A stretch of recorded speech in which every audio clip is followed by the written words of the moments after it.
Hi friends, அனைவருக்கும் காலை வணக்கம். இன்றைக்கி பிரேக்ஃபாஸ்ட் என்னென்னு பார்த்தீங்கன்னா, சாப்பிட்டா மல்லிகைப்பூ இட்லியும் தொட்டுக்கிறதுக்கு ரோசாப்பூ சட்னியுங்க. அது அங்கே அந்த தக்காளி சட்னி, தண்ணி சட்னி சொல்லுவாங்க பார்த்தீங்களா, அது நான் இதுக்கு முன்னே செஞ்சது கிடையாதுங்க. ஆனால் சாப்பிட்ருக்கேன். ஆனால் எனக்கு அந்த டேஸ்ட் பிடிக்காது, அதனால் செஞ்சதே கிடையாது. இடையில ஒரு வீடியோ பார்த்தேங்க. அந்த கலரும் சரி, அது செய்முறையும் பார்த்தா நல்லா இருக்கிற மாதிரி ஃபீல் ஆச்சு. சரி ட்ரை பண்ணலாம் அப்படின்னு சொல்லி தாங்க ட்ரை பண்ணேன். உண்மையாகவே டேஸ்ட் நல்லா இருந்தது. நான் மோஸ்ட்லி வந்து தக்காளி வெங்காயத்தெல்லாம் வதக்கி அரைப்பேன் பார்த்துக்கோங்க. அதுதான் எனக்கு ரொம்ப பிடிக்கும். ஒரே ஒரு டைம் தக்காளி வேக வச்சு ட்ரை பண்ணேன். அது கொஞ்சம் சுமாராக தான் இருந்தது. உண்மையாகவே செய்கிற மாதிரி செஞ்சால் எல்லாமே சூப்பராக தான் இருக்கும்.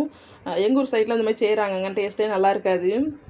அப்புறம் ஒரு நல்லவனை நீ கெட்டவன் கெட்டவன் அப்படின்னு சொன்னனால அவன் கெட்டவன் ஆயிடுவானா? நீ அவனை மாற்றிக்கணும்னா நல்லவன் என்னதாங்க மாற்ற சொல்கிறீங்க? அவனை கெட்டவனை மாற சொல்கிறீங்களா? நல்லவன் நல்லவனாக தான் இருக்கணும். மாற வேண்டியது யார் தெரியுமா? நம்மளோட எண்ணங்கள் தான். இது ஏனோ புரியவே மாட்டேங்குங்க. இந்த புத்தியை கேட்டு வேலை பார்க்குறவங்க எல்லாம் யாரை பார்த்தாலும் சந்தேகப்படுறது, எதை பார்த்தாலும் ஒரு கேள்வி கேட்குறது. இந்த மனசுக்குள்ள ஒருத்தங்களை இடம் கொடுத்துட்டாங்கன்னு வைங்களேன், நீங்கள் என்ன சொன்னாலும் மாறாது. அவங்கக்கிட்ட போய் இது ஏன் அது ஏன் டார்ச்சர் பண்ணும்போது அவங்களுக்கு பயங்கர மன உளைச்சல் வருது. தயவு செய்து உங்களோட எண்ணங்களை உங்களோடய வச்சுக்கோங்க.